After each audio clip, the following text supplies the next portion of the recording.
ini dua Bapak Camis Bapak Yulistiawan, doakan mudah-mudahan dia sehat. Juga yang terhormat kedua yang Budi Camis dan dari Mas Ismail, dan doakan mudah-mudahan dia sehat. Para lurah yang hadir pada tangan ini, Pak Aparatur Pemerintah juga Bapak RW, Bapak RT, Bapak M, juga dalam rombongan dari Kabupaten Camis yang mudah-mudahan kita semua hadir di tempat ini mendapat kemuliaan dari Allah Subhanahu wa taala. Ketua MUI Kelurahan Kasubun Nusrat Bapak Ustaz Haji Komarudin juga hadir tengah-tengah kita dari teman-teman sahabat Ansor dan Semangis, Bapak, Ibu-ibu, para orang tua, para sesepuh, para tokoh masyarakat yang namanya saya tidak sebutkan satu persatu, namun tidak mengurangi rasa hormat dan rasa takzim saya. Alhamdulillah wa syukurillah, malam hari ini kita bisa berkumpul melaksanakan salah satu rutinitas kita, yaitu sholat sunnah tarawih. Spesialnya malam hari ini masjid kita kehadiran Bapak Camat beserta rombongan, mudah-mudahan mendapatkan keberkahan dan menjadi keberkahan untuk kita semuanya. Amin. Tadi bilang di sini banyak kemajuan yang di mana-mana Pak Camat. Apalagi pas banget Vietnam lawan Indonesia ini, gitu ya kan? Ini benar-benar gampang berangkatnya. Karena kalau bukan taufik dan hidayah ini berat. Juga alhamdulillah hadir Ketua DMI, maaf Pak Haji Ahmad, Ketua DMI yang mungkin juga hadir. Terima kasih, mudah-mudahan sehat semuanya. Ini yang kita lakukan rumah tata soya. Sholat tarawih yang kita kerjakan ini semua karena nikmat taufik dan hidayah dari Allah Subhanahu wa taala. Apa itu taufik? Qudratil abdi li ta'ah. Kemampuan seorang hamba untuk melakukan sebuah ketaatan kepada Allah Subhanahu wa taala. Nabi mengajarkan kepada kita setiap hari, Allahumma inna nas'alukal huda wa taufik. Ya Allah, berikan saya hidayah dan berikan saya taufik. Agar apa? Agar umur kita, kesehatan kita bernilai di sisi Allah kalau kita memiliki taufik. Sehingga Allah mudahkan kita dan beribadah. Kalau kita pikir-pikir ya, tadi maghrib kita habis makan, perut kenyang. Habis makan perut kenyang, enaknya ngapain? Enaknya kan kita tidur. Tapi Allah gerakkan tubuh kita untuk melaksanakan salah satu ibadah. Mudah-mudahan ada yang telah menjadi sabab Allah Subhanahu wa taala ampuni dosa kita. Nabi Allah imanan wa ihsaban, ghufirallahu ma taqaddama min dzambi wa ma ta'akhkhar. Siapa orang beribadah di bulan suci Ramadan karena mengharapkan balasan Allah, maka Allah akan ampuni dosa-dosanya. Hadirin yang dimuliakan Allah Subhanahu wa taala. Ada sebuah pertanyaan kepada saya. Ustaz, sebenarnya puasa ini kewajiban atau bukan? Siapa kewajiban? Karena Allah yang memerintahkan. Ya ayyuhalladzina amanu, ya orang-orang beriman diwajibkan untuk kalian berpuasa. Tapi satu sisi lagi, ternyata puasa itu menjadi kebutuhan bagi kita manusia yang memiliki organ tubuh. Kalau kita nggak berpuasa, akan ada masalah dalam diri kita. Saya teringat ceramahnya Kiai Haji Barudin di Masjid Al-Qom. Beliau menceritakan ada seorang peneliti ulama Al-Azhar Kairo Mesir. Beliau mengatakan, apa kata beliau? Seorang ulama itu mengatakan ketika kita puasa satu hari sama seperti kita menebus kesehatan selama 10 hari. Kalau kita puasa 2 hari sama kita menebus kesehatan 20 hari. Kalau kita puasa 1 bulan penuh selama 30 hari di bulan suci Ramadan, sama seperti kita menebus 300 hari dalam waktu 1 tahun. 1 tahun berapa hari? 365 kurang 65 hari. Dari mana ditebusnya? Dengan puasa Syawal. Puasa Syawal 6 hari, 6 kali 10 60. Maka 360 hari ditebus kesehatannya orang yang puasa Ramadan dilanjutkan dengan puasa Syawal. Tapi ingat, puasa Syawal hadisnya pakai kalimat summa atma'u. Kemudian lanjutkan, bukan pakai wawu. Bedanya apa? Kalau wawu pekerjaannya langsung. Kalau summa itu bisa ditunda. Jadi nggak harus hari kedua. Hari ke-10 baru puasa Syawal boleh. Hari ke-7 boleh. Hari ke-15 boleh. Yang penting masih di bulan Syawal. Nggak harus kedua. Tapi kalau ada yang mau puasa hari kedua bulan Syawal boleh. Tapi kalau kata saya mah sayang-sayang. Opor lagi banyak-banyak. Ya kan? Umpan lagi mantep-mantepnya kita puasa. Apalagi tamu datang ke rumah kita. Ya kan? Dia kita suruh makan. Kita diem aja. Nggak bakalan mau, Pak. Apa sih faktor, Bu? Bapak Ibu, faktor yang menyebabkan tamu datang ke rumah kita, dia nggak mau makan makanan kita. Yang pertama, faktornya apa? Faktornya yang pertama, makanannya nggak cocok. Yang biasa makan, bapak-bapak, ibu-ibu, apa anak-anak? Anak-anak kalau lebaran, makanya yang disediain makanannya apa? Jangan dodol sama geplak doang.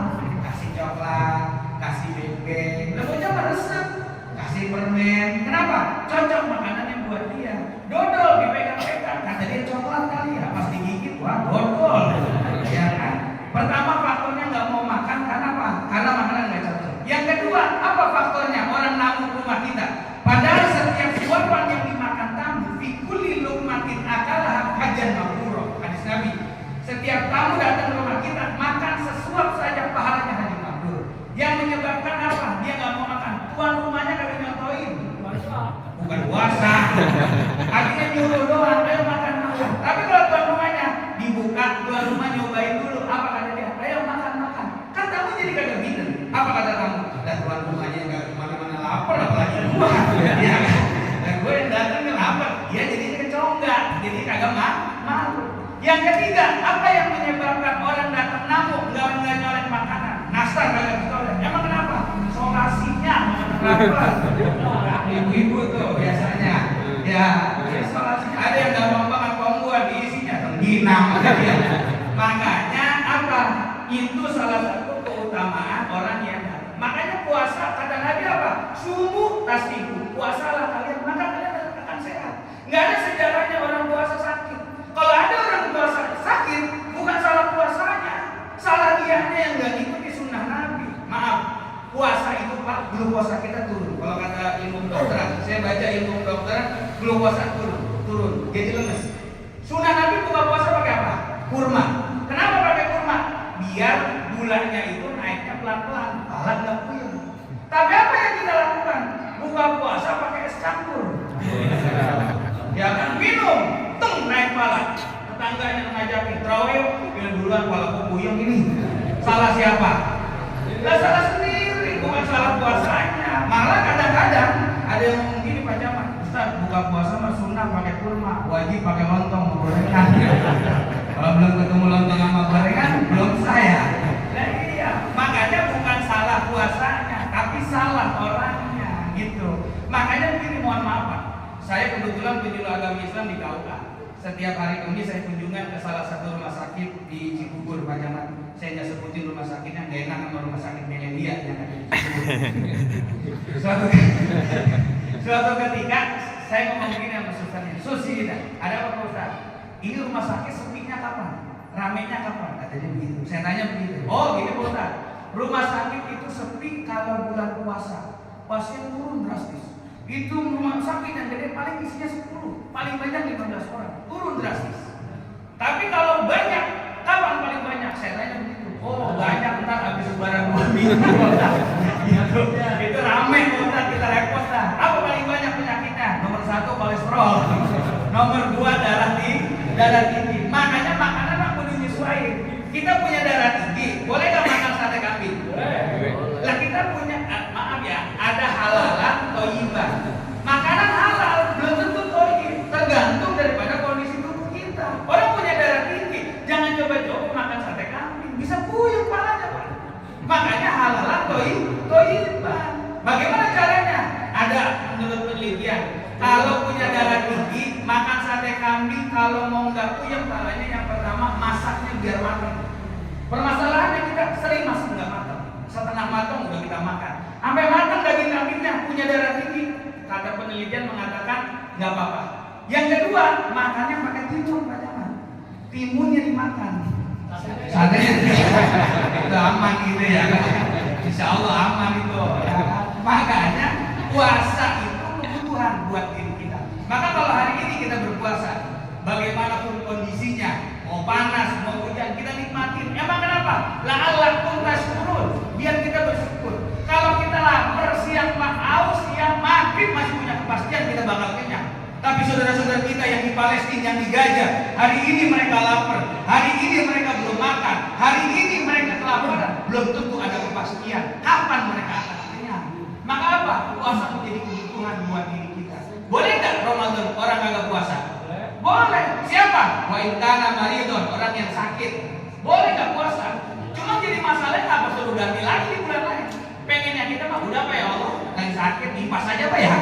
Tapi Allah Pak ganti, kata Allah jangan sampai kurang 30 hari. Yang kedua, siapa yang boleh nggak puasa? Awala safarin, orang yang bepergian.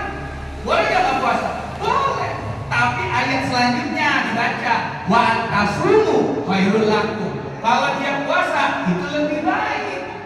Gitu. Ini kan masalahnya apa? Masalahnya apa? Ada di sebagian orang ya mentang-mentang dia bepergian jauh mau pulang kampung, ya dari subuh udah kagak sahur. Jam 6 dia udah ngerokok. Jam 7 dia udah sarapan. Ditanya sama temennya, "Lu kagak puasa?" "Johor gua mau pulang kampung." Kan kata Pak Ustadz, boleh kalau pulang kampung perjalanan jauh kagak puasa. Sebelum Johor anaknya WA, "Pak, mobil mogok. Ntar sore baru jadi pulang kampung besok." Dosa apa kagak? Dosa. Kenapa? Allah wajibkan puasa, dia kagak puasa. Yang benar gimana? Johor pulang kampung, pagi tetap sahur, Pak. Tetap puasa, nggak makan, nggak minum sampai Johor. Johor berangkat pulang kampung dari Lumbuti, dari Pasir Gunung. Ngapa baru sampai Pasar Rebo, perut lapar, makan boleh apa enggak? Kebangetan. Baru sampai situ. Kalau gua lawat, baru sampai Pasar Rebo udah makan.